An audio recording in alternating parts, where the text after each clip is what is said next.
Welcome to CB Partners Speaking of Access, the podcast that brings you future-facing insights about U.S. market access trends from an expert panel of healthcare payer stakeholders. I'm Andrew Gould, a senior principal at CB Partners and lead of our U.S. Center of Excellence. I will be joined by three blinded external payer panel members, including Fred, a medical director at a regional MCO, Art, a pharmacy director at a regional MCO that is a subsidiary of a national, and Donald, a pharmacy director at an integrated delivery network. For this topic, we're going to be talking about pricing for uncertain future indications. An example can be Epizyme's TAZVERIK, which was approved for epithelioid sarcoma, which is a fairly rare soft tissue cancer that has about 800 patients currently in the US. Of which an even smaller minority would be eligible for TAZVERIK.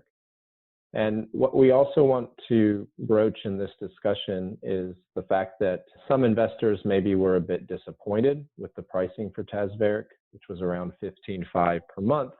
But the thinking there was that the product was priced to better target the follicular lymphoma market, which would be the second indication pursued by the manufacturer. So let's talk about the indication dynamics and get the payer perspective on their thinking for this topic. This is Art. I mean, I'll give you a brief thing. Absolutely, yes, especially when it comes to oncology, because nothing stays the same in oncology, right? Whether you're a small indication and moving on to a greater one, or whether you're fourth line moving down to second line, we always take that into consideration because it evolves pretty quickly. So, I mean, that's kind of my 2 cents, but we definitely do consider the broader indication 1 to 2 years out, and also how that price is going to be reflective of that broader indication. Okay. And Art, how does that translate then to how you manage, though, for when you're reviewing that initial indication? Do you have a different philosophy or approach?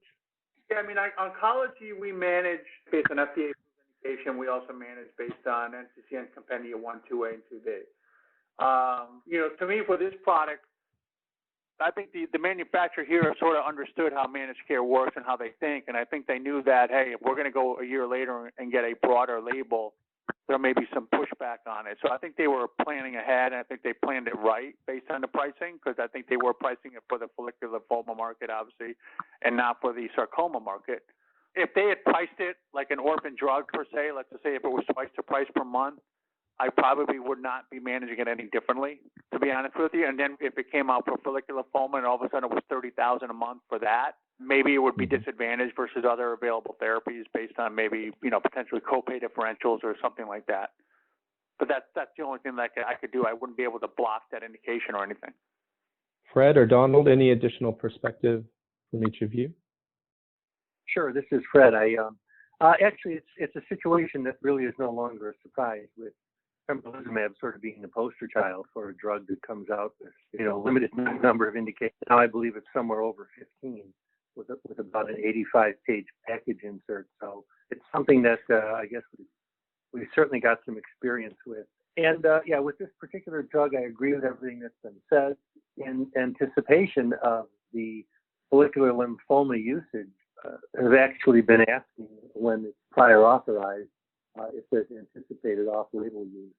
And in fact, there have been requests already for off-label use in this particular situation. So I think it's fairly widely known that follicular lymphoma may become the primary indication. So, no particular surprise. And as I said, there certainly is precedent. And Donald agrees. Donald, from your organization's perspective, anything different in terms of dialogue with your physician network in terms of some of these follow-on indications and how you interact with them on that particular component?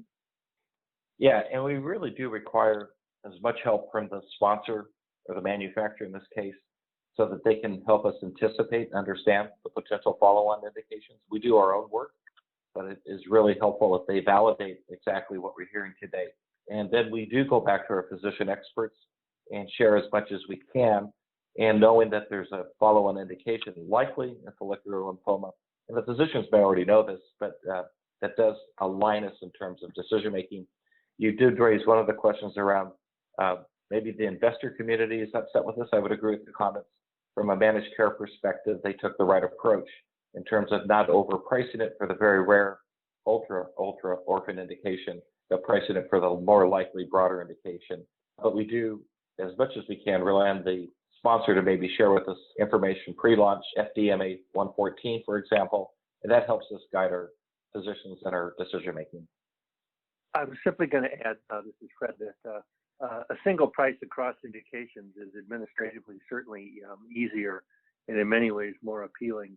And that's actually, I think, an advantage in many ways. Indication-based pricing is problematic because it's really difficult to determine what the delta in price should be based on the difference in value across indications, because it really gets hard to define. So I think it's a positive that there's a single price across indications. Excellent. And one final question here, and I'm just curious if you have ever had direct conversations with either account managers or MSLs. As you guys are aware, a lot of times the second indication or the third indication, there may not be clear certainty on ultimate approval of those follow-on indications. You know, the manufacturer may have a perspective on percent likelihood to launch, if you will, and so that certainly factors into their decision making on how to price, given the certainty of the follow-on indications. Is that something they ever dialogue with you on directly, or is that something that is kind of an independent decision? Yeah, this is Art. I don't think I've ever had anybody come to me and say, well, we're pricing it like this, and there's a 50-50 chance we'll get the second approval. If we get it, great. If we don't, we're going to jack up the price because we didn't get that approval or whatever. I've never had those types of discussions. We just have discussions of what their pipeline looks like, what they're looking to get, but not expectations of likelihood of approval or no. And Donald, I would agree.